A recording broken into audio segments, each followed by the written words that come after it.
In today's segment, I want to talk about the Clippers and why they might be taking a risk on this potential trade acquisition.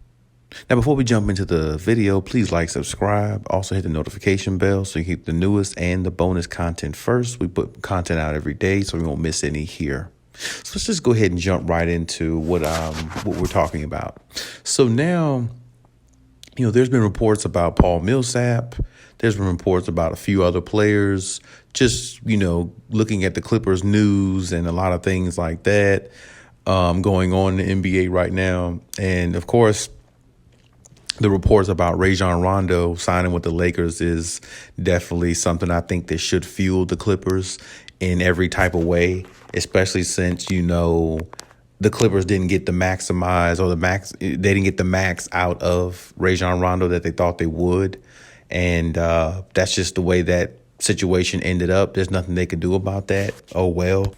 And there's also been reports about, possibly them looking into reacquiring, a player they used to have in DeAndre Jordan and who used to play for the Clippers, several years back with Blake Griffin and Chris Paul, and they were really a bust. They were a bust team. They didn't live up to expectations, and they just didn't pan out. Chris Paul probably was part of the reason why they didn't, but at the same time, it doesn't matter who you blame from that situation back then. It didn't work out. So there's a lot of fans, and speaking in regards to,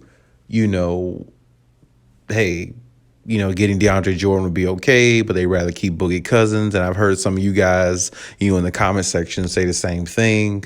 Not everybody's on the fence, or not everybody's on the up and up with DeAndre Jordan coming back, or, possibly the Clippers acquiring him again, and the Paul Millsap pickup. I think that would be a good one for the Clippers as well if they decide to actually go through with that one, try to find a way to get him out of Denver and bring him to LA. I think he's a very skilled type guy, high IQ type guy, good locker room type guy, good veteran presence, and he can knock down threes.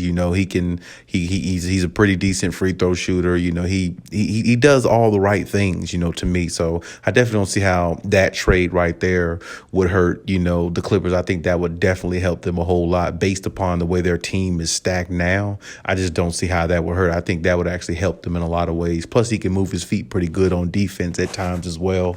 So, it's a lot of things that's been said going on as far as the offseason, but the Clippers have to just make moves. They have to make at least one more move, I think.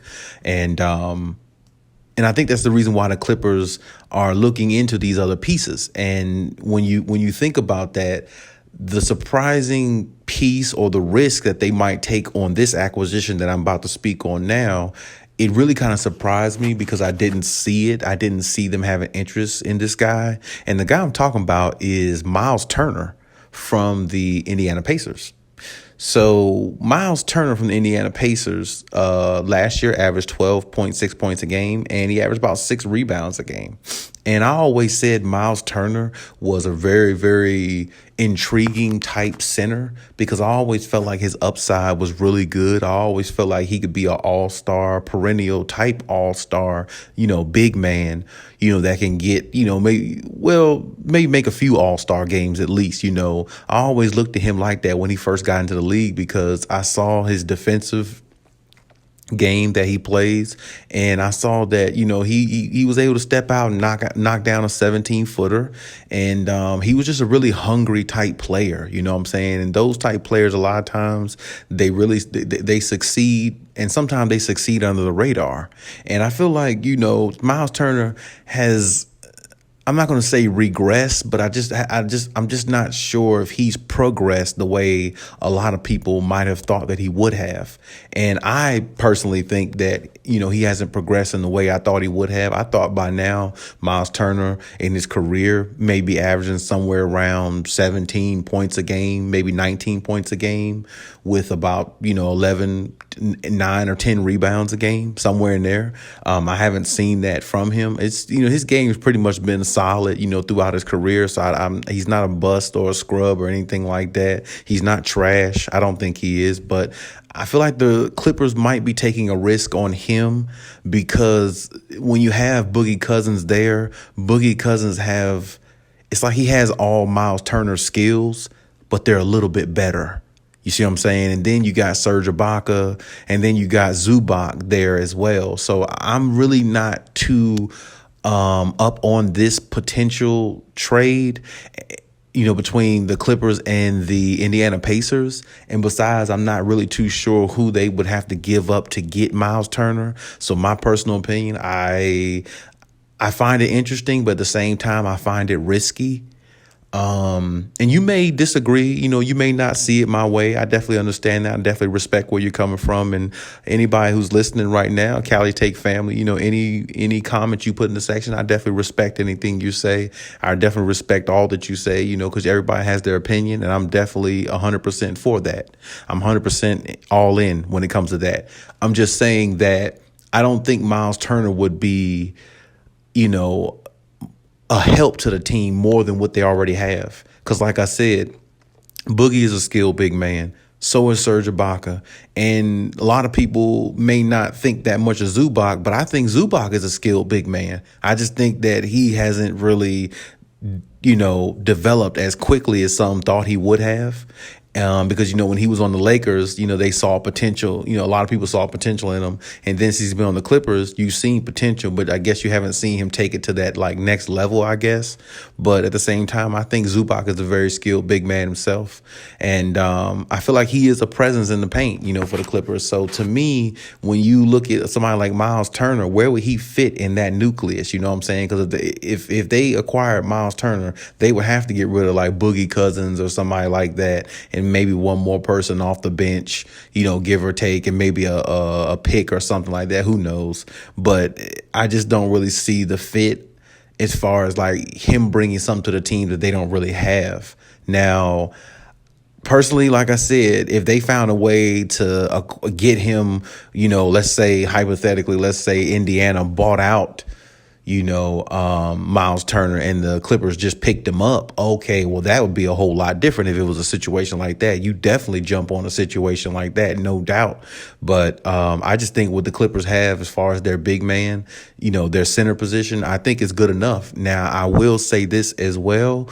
I know Serge Ibaka's coming off back surgery, and I know that scares a lot of people because, hey, back surgery is nothing to play with. Hell, we all should remember, Dwight Howard. Dwight Howard was a superstar at one time, but one or two back surgeries turned him into an average player, even though he's a really, really good average player because he does, rebound. He does play hard on defense, as hard as he can anyway.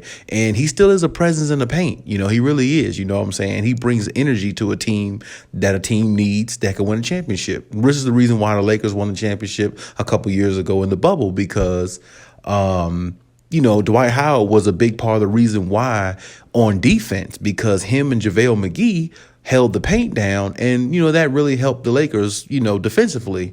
But that's another story. But my point is,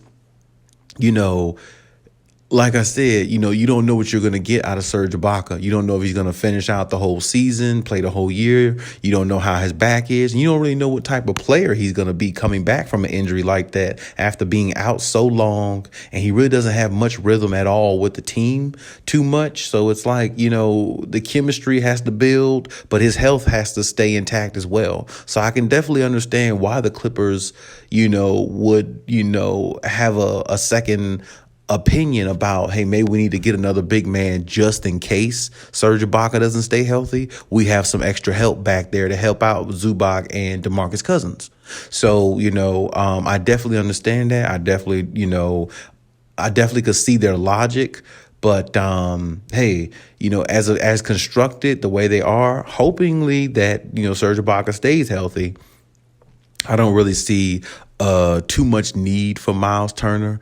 And like I said, his services, but we'll have to see how it goes. The Clippers definitely made a obscure, different, odd type trade to me when they let go of Patrick Beverley and Rajon Rondo and acquire Eric Bledsoe. I thought that was from left field. Nobody saw that coming. Nobody really even thought of it even happening. Especially, I think most people probably would have said, they would have traded Rajon Rondo before they ever traded Patrick Beverley. But that's a long gone conclusion now because it's over and done with. And hey, the Clippers got Eric Bledsoe, and hopefully Eric Bledsoe goes out there and play his heart out. You know what I'm saying? So shout out to him for that and his opportunity.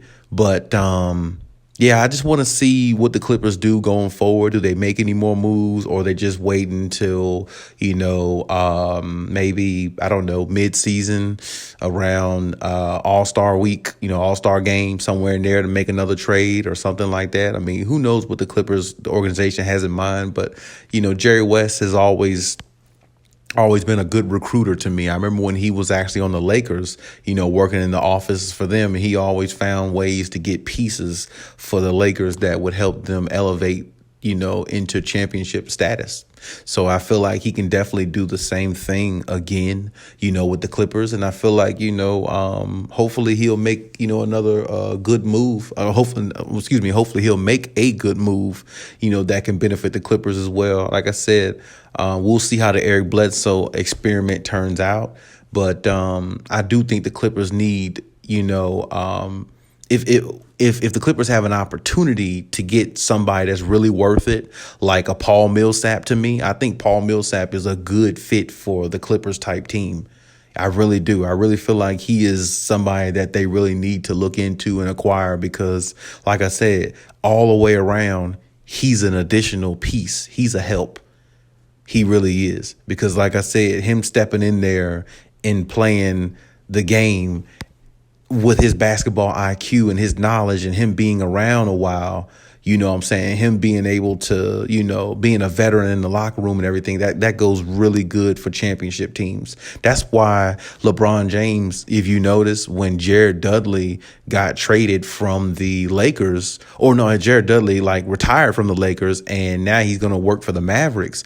That's why LeBron James here about a week ago was happy for Jared Dudley, but he kind of showed displeasure towards it because, like I said, those locker room guys and those motivators and those leaders and those guys like that go a long way when you're trying to win championships.